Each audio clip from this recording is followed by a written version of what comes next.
Hi everyone, welcome back to another episode of HowLogical.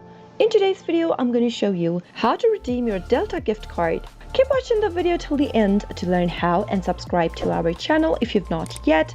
Also press the notification bell icon so that YouTube will notify you whenever we post a new video. Open up your web browser and in the web address bar at the top, type in www.delta.com/redeem. Press enter on your keyboard and you'll be able to see this kind of an interface. Right under Delta gift cards, you'll be able to see two boxes displayed on the screen. Go ahead and enter your gift card number in the text box. Make sure to type it in correct and then type in your PIN number or your redemption code in the next field. After you're done, click on the lookup button right next to it.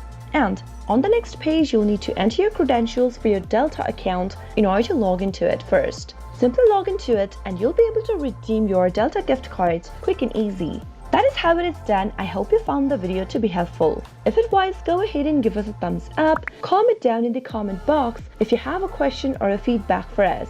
I'll soon be back with more tutorial videos like this. Thank you for watching.